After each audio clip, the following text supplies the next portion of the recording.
Alright, what's going on guys? It's Almond. Welcome back to another Wizard101 video.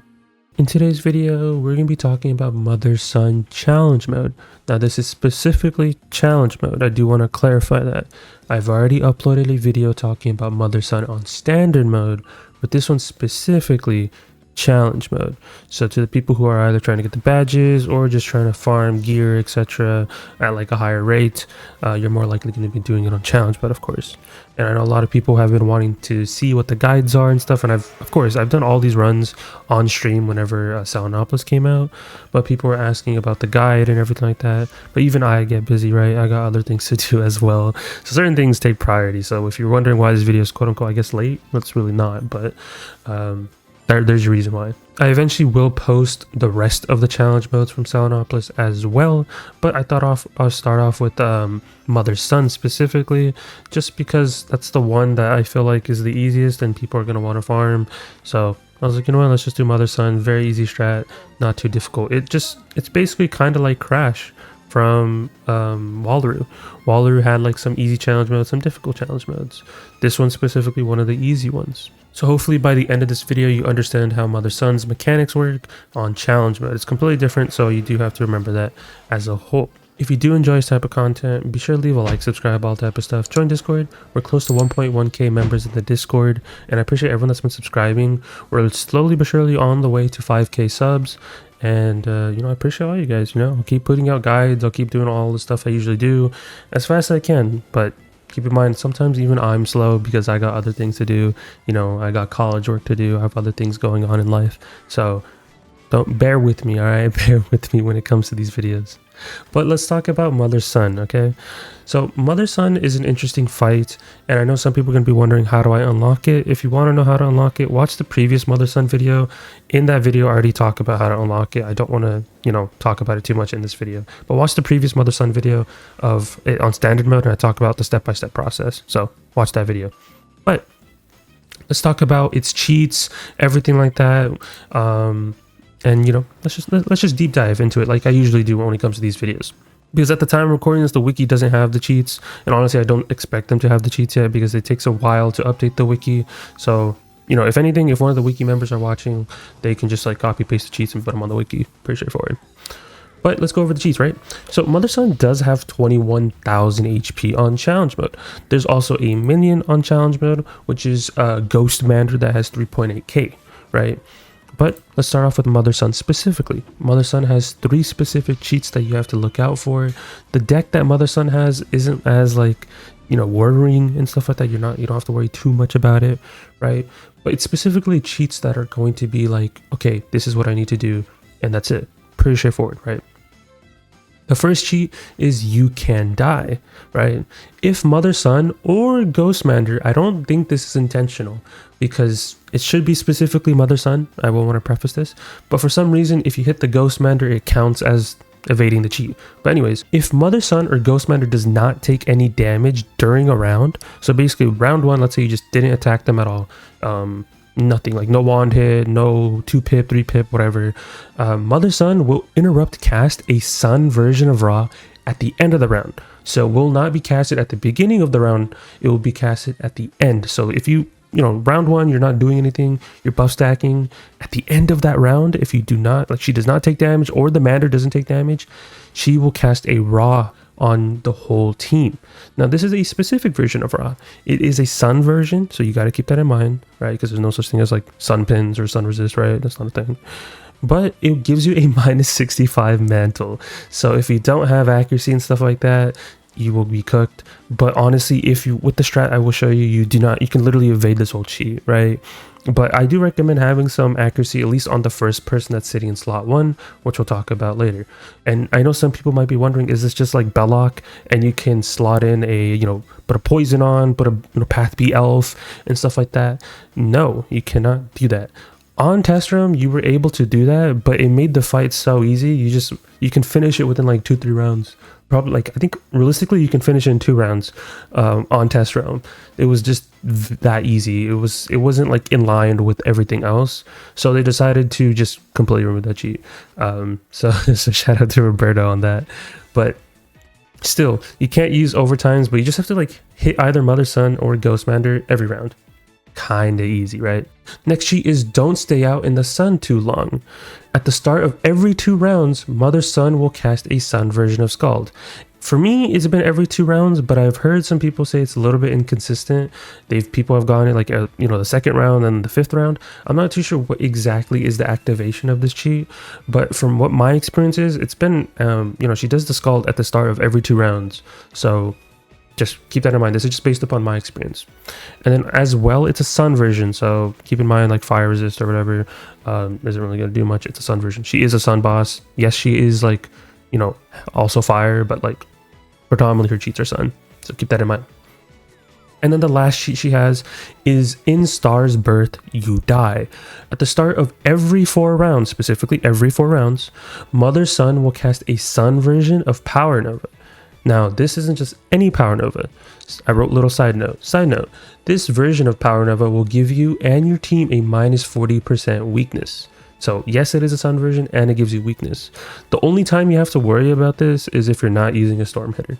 If you're using any other school that's not a Storm Hitter, yeah, you will have to deal with this cheat. Just from my experience, because fire doesn't have a good AoE that you can use because dragons, a dot, right? Storm has its sirens, it has its Stormlord, right? So you got to keep that in mind. And then for Myth, of course, you can use like Orthrus, so you're kind of just chilling. And beyond that, like, you're not going to be using a death hitter unless you really want to. Unless you really want to. But most of the time, it's going to be a storm hitter, if anything. So this cheat, you don't really see how often. I didn't even see it in any of my runs because, Mother Sunn was dead by then. So there's that. But that's the basic premise of Mother Sunn's cheats. Very straightforward, very understanding. Hopefully you guys learned something from that, right? And then she does drop, the Athame ring, socket wrenches, sword pins, everything like that. That's written at the bottom of the screen. So keep that in mind. And if you want to collect the badges, if you beat her 1 time, you do get a gold key. So if it's your first time beating Mother Sunn on challenge mode, I repeat, on challenge mode, she will give you a key, like a gold key, gold skeleton key. And then if you want to get the next badge for killing her multiple times, you have to kill her 40 times. So if you see the little counter at the bottom of this image and it says 40, that is specifically on challenge mode because I'm talking about challenge mode. This whole video is on challenge mode. So don't get it confused with like standard mode or anything like that. This is specifically challenge mode that you have to do it 40 times if you want the badge, right? If you want the challenge mode badge. So I want to preface this a lot because I've been seeing a lot of people get confused about the badges when it's really not that difficult. It really isn't. Now, quick side note, I do want to talk about the minion because this will affect your fight to a certain extent, right? So the minion doesn't have any cheats. It's just a regular Ghostmander that has 3.8k. It's Fire Sunn, etc. So no cheats. But it has some notable cards in its deck that I do want to talk about. And there's a reason why whoever's in slot 1 is going to be rocking some sort of accuracy build, But he has mass weakness in his deck, and on top of that, there's a lore master in its deck that's a Sunn school that gives you a mantle and a weakness. And then on test realm, this might need some clarification, but on test realm, every single run I've done, specifically on test realm, had a glacial shield in its deck. Now, when I did this on live realm and I did my 40 runs, I did not see a glacial shield. So that's why I calculated my damage based upon the glacial shield, because if the glacial shield gets casted, right, you're kind of cooked. So that's why the strat is a certain strat based upon that. So specifically for storm wizards, right, obviously for like myth or other school and you're not really hitting with the storm, then it's not really an issue. You're just going to worry about the max weakness. And then the lore max is only going to affect the person in slot 1 because you're pulling the Mander, right, in slot 1. So keep that in mind as well. But these are some notable spells I do want to clarify. So that's why we have, person 1 rocking a quote-unquote accuracy build, just to, the mantle means nothing to them. And the weakness doesn't affect them. The weakness only affects the hitter, but we have other ways to worry about that. So let's get into the actual strat and how to do this fight. Let's specifically go over the storm hitter strat because this is the strat I used on stream, and it's very straightforward, very easy. It's a 3-round strat. You can do this. Whoever is in slot 1, just make sure they have a lot of accuracy so they can power mantles. So if they get hit with the lore master from the minion, it's not big of a deal, right? So whoever's in slot 1, make sure they have a ton of accuracy and stuff like that. But you just realistically buff stack the storm and they just hit with Path B Sirens. just select target both of them, and that's it. Just make sure whoever's in slot 1 is wand hitting Mother Sunn twice, just to lower her lower her health specifically. And then on top of that, it's because of the cheat. You don't want to get hit with the raw cheat, right? So this is to circumvent that. You're hitting with the wand hit, of course, and you're using higher accuracy build. Due to the fact is, if you do get hit with the Lore Master from the minion, it just literally means nothing to you. But you can use any sort of 35 buff. You just kind of coordinate it with your team. So just make sure you have around like 6 buffs, you know, by the end of round 2, and then after that you just do another 3 buffs and Path B Sirens. I do recommend using Reinforcer Frenzy depending on what the storm has. Doesn't matter which one you use, they both give a 40% outgoing buff. But other than that, make sure you guys do a bunch of 35 buffs. Like the one I did on stream was I had a dual school blade from weaving into balance, right? Because we had Edak hitting and not me, because I was already weaved into balance when I had some downtime on stream, and I was able to use that dual school blade to count as a buff because it stacks. So do you have to be weaved into balance? No, you just have to have a bunch of 35 buffs to spam on the last person. So you guys just have to coordinate that with your team. It could be storm blades, item card storm blades, TCs, Ellie blades, item card Ellie blades, star blades. There's the dual school blades, of course. There's a storm bubble. You kind of pick whatever you want to, right? I just wrote whatever's on there is what we used, or what I plan to use. Of course, like we swapped it last minute, and you know, dual school blades were introduced, and when we added it to the strat. But I'm not going to write it down in the strat. This is just a general strat that you would just need, right? So very straightforward. A weakness is not an issue to you. You kind of just kill regardless through a weakness, and kind of straightforward, right? So that is basically your strat for if you're using a storm hitter, and that's all we did, right? Very straightforward. Make sure you have like max tier Path B Sirens. I should probably have written down the slides, but make sure you have Path B Sirens that are like, that does a lot of damage. So that will make it more consecutive and you don't have to worry about messing up. But I want to clarify though, out of our 40 runs, we did not mess up, and it was kind of straightforward with the strat. Now I know people are going to ask, what if I don't have a storm hitter? Let's say all the storms are busy, you know, they don't have good stats. Can I use any other school? You realistically can. You just have to either extend it a couple rounds.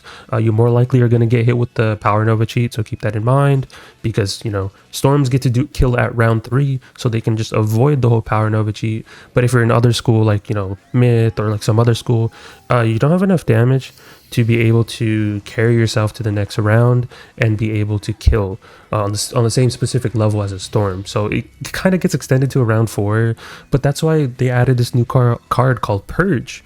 Purge is what makes this pretty much the same length, I guess, because yes, you are dealing with another round, you are dealing with the cheat animation of the Power Nova, so keep that in mind. But we're just going to use Purge on the hitter to get rid of the weakness from Power Nova, get rid of the weakness if the minion did a you know, mass weakness, and even if it did it again, right, there's a chance it does it twice for some reason, right? So it's not even, I don't even think it's possible for the minion to do mass weakness 3 times in a row, and then on top of that you get hit with a Power Nova. If you want to play it safe, where it says pass, you can carry a cleanse just in case, but I don't think something like that will happen. You know, maybe RNG's in your favor or not in your favor, and you get hit with 3 mass weaknesses into a Power Nova, and then you're kind of cooked, because Purge is only removing 3 negative charms. So there's that. But in this strat, you're literally just using a Path B Orthoris. It's completely fine. It will kill.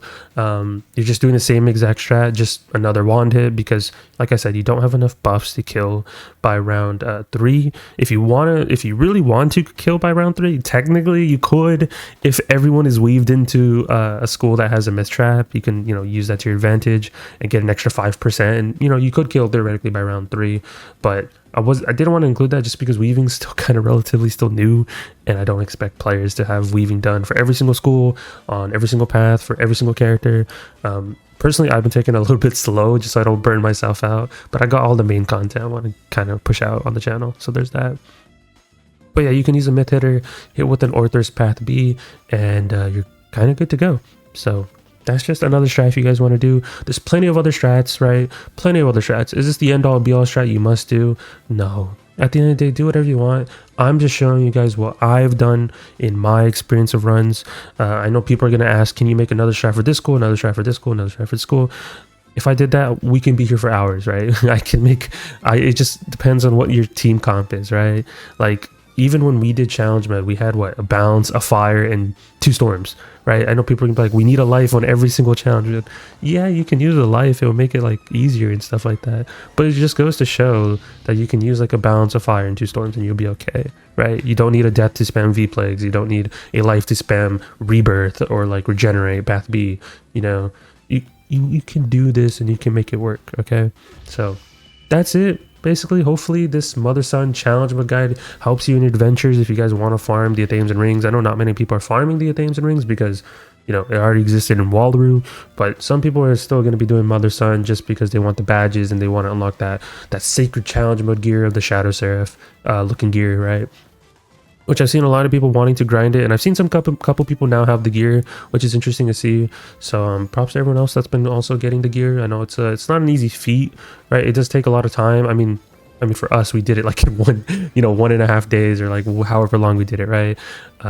Which I don't expect the average player to do, but there's that. So hopefully you guys enjoyed. I will be uploading challenge mode videos of all the other ones, and just not in any specific order. It just goes based upon how much time I want to allocate, because like I said, I do have other things to do at the same time, so keep that in mind. But that is it. Be sure to leave a like, subscribe, all type of stuff. And if this guide ever does get changed, and you know, some things don't work anymore, you guys can ping me in the Discord, or I'll even update the guide in the Discord specifically. So there's that. But that is it. Leave a like, subscribe, all type of stuff, and I'll catch you guys in the next one. Peace out, guys.